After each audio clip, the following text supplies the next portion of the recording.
Salut les Blaugrana, ça va quoi les phénomènes? Aujourd'hui, énorme débat concernant la défense du FC Barcelone. Xavi aurait apparemment fait un choix. On verra s'il s'avère être officiel ou pas. Mais on va déjà prendre les devants et débattre sur ce fameux choix de Xavi qui concerne la défense. On va bien évidemment faire comme à notre habitude un rapide tour de presse aussi du côté de la Catalogne pour voir un peu ce qui s'y passe avant le retour du FC Barcelone qui approche à grands pas. Si le contenu vous plaît et que vous souhaitez soutenir la chaîne, n'hésitez pas à lâcher un petit abonnement, un petit like. C'est totalement gratuit et ça soutient énormément. On va commencer cette vidéo actualité par le cas Ferran Torres qui statistiquement là, il veut concurrencer Mbappé et Haaland. Bien évidemment, je mens. C'est parce que c'est lui-même qui avait dit ça. Il y a de longs mois en arrière, j'en avais fait une vidéo spéciale quand il nous baratinait qu'il était au même niveau qu'un Haaland ou un Mbappé. On attend de voir ça. Là, tu commences très bien ta saison. Et très franchement, il faut saluer ses performances. Le meilleur Ferran Torres se révèle lorsqu'il termine dans la surface de réparation après avoir initié les actions lui-même. J'ai vu son doublé hier avec la Roja et qu'est-ce que c'était de beaux buts, surtout le premier là. Enfin, c'est lui qui vient combiner avec qui? Avec Carvajal, je crois. Il lui donne et il repart dans la surface. C'était très joli à voir de la part de Ferran Torres. Son début de saison là, on peut dire qu'il est parfait. Attendons de voir quand Xavi lui accordera un peu plus de confiance, un peu plus de temps de jeu, voir s'il en profite et il continue sur cette régularité ou bien il va redevenir le joueur nul qu'on a connu depuis une saison et demie. J'ai hâte de voir ça, on ne cesse de le répéter. Ferran Torres mériterait un peu plus de temps de jeu au vu de ses performances. Après maintenant, attention à ne pas non plus s'enflammer et croire que c'est le nouveau R9. J'attends de voir la suite en lui souhaitant bien évidemment bonne chance. Il occupe très bien la zone de but et a le sens du but. Son début de saison ne devrait surprendre personne. Ouais, quand même, il abuse un peu là. Comment ça devrait surprendre personne? Nous, on n'a pas connu ce Ferran Torres là durant une saison et demie. Après, personnellement, ceux qui suivent régulièrement mes vidéos actualité, bien évidemment que j'ai critiqué Ferran Torres à de nombreuses reprises durant mes débriefs, mais tout comme dans certaines vidéos actualité ou débriefs, j'ai eu à dire que ce joueur, il avait un petit quelque chose quand même. C'est pas le nul qu'on voit H24 qu'on lui tombe dessus H24.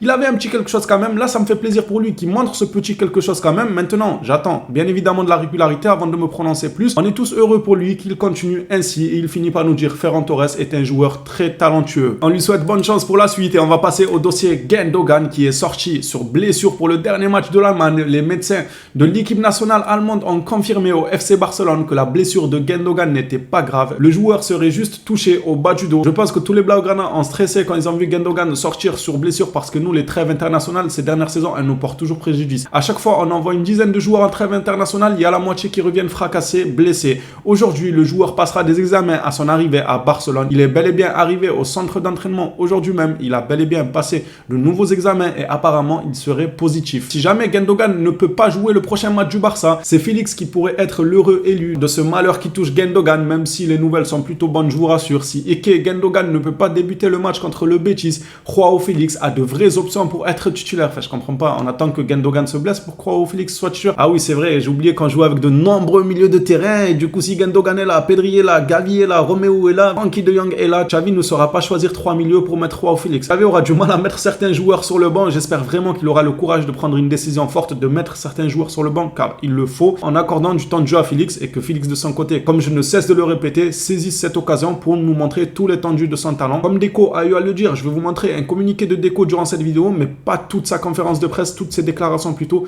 Il a énormément parlé aujourd'hui car il a été présenté officiellement au FC Barcelone. Ses déclarations sont super intéressantes. Il a couvert à peu près tous les sujets autour du Barça et il a eu à dire que si Félix et Cancelo performaient, actuellement il n'y a pas d'option d'achat, mais si les deux joueurs performaient sous les couleurs Blaugrana, on ira négocier pour les garder. Donc Félix, t'as bien entendu là, il faut être performant et c'est pareil pour Cancelo. Et j'ai plus peur pour Félix, non pas que je doute de son talent, je sais que c'est un joueur très talentueux, mais surtout de la confiance que Xavi lui accordera. Félix, vu que Xavi, Gavi, c'est elle fondamentale, c'est elle présidentée, tout ce que vous voulez pour lui, je vais pas blâmer Xavi pour ça. Gavi est très important pour le Barça, ça n'en fait aucun doute, mais pas en tant que faux ailier, pas en attaquant gauche, non. Tu le gères comme bon te semble, tu fais tourner comme absolument tous les clubs qui ont un banc très bien fourni en talent, ils rentrent à la 60e, à la 50e pour dynamiter un match, ça peut être super intéressant, mais pas en ailier gauche, on est fatigué. Faut laisser un peu de temps de jeu à Félix, c'est pour ça que je m'inquiète un peu plus pour Félix que Cancelo. Là où Cancelo, on n'a pas de défenseur droit, il aura du temps de jeu, il aura plusieurs chances de prouver. Là où Félix de son côté, s'il floppe quelquefois, Xavi risque de le mettre au placard. Voici l'information très rassurante de la part de fan Javi Miguel. Apparemment, Gundogan a eu le feu vert pour jouer face au Betis. Est-ce que Xavi va décider de le préserver malgré ce feu vert ou est-ce que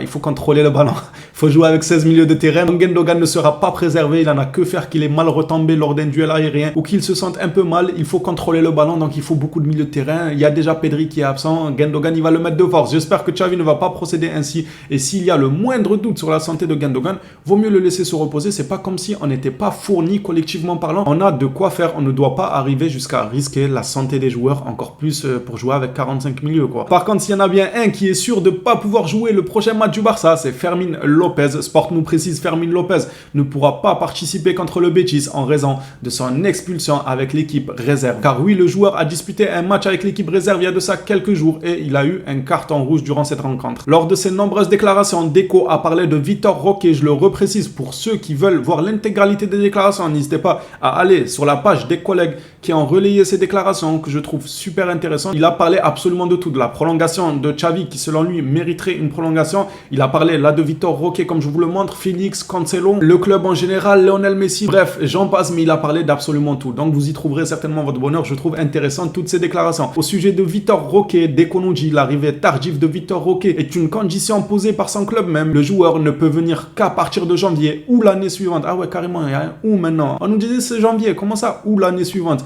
C'est une condition que l'Atlético Paranaense a posée pour sa signature. Je pense bien que d'un côté, même certainement, ça a arrangé les affaires du FC Barcelone que le joueur ne vienne qu'en janvier, voire la saison suivante. Question de fair play financier. Vous avez vu comment on a galéré à enregistrer nos joueurs jusqu'à aller dans le money time du mercato. Alors imaginez si on devait aussi enregistrer Vitor Roque. Donc ça a arrangé les affaires de tout le monde. Le club actuel de Roque a posé cette condition et le Barça l'a accepté parce qu'il s'y retrouvait aussi. Terminer cette vidéo actualité, on va finir par l'énorme débat. Après le probable choix de Xavi, ce n'est pas encore officiel, mais fan Javi Miguel nous rapporte que lors du retour de Araujo, Christensen ira sur le banc. Koundé est préféré en tant que deuxième défenseur central. Êtes-vous d'accord avec Xavi? Je vous pose exactement la même question. Êtes-vous d'accord avec Xavi? Qui voulez-vous voir de votre côté dans cette charnière centrale, Araujo, Koundé ou bien Araujo, Christensen? Moi, le choix de Xavi, je le comprends. Sincèrement, je le comprends parce que Koundé, je trouve qu'il a une qualité, peut-être qu'elle manque un peu à Christensen. Je ne dis pas qu'il n'a pas cette qualité-là, Christensen, dans les passes, on peut-être casser des lignes, mais à titre personnel, je trouve Koundé un peu plus au-dessus techniquement. C'est un joueur technique. Il arrive à faire ressortir le ballon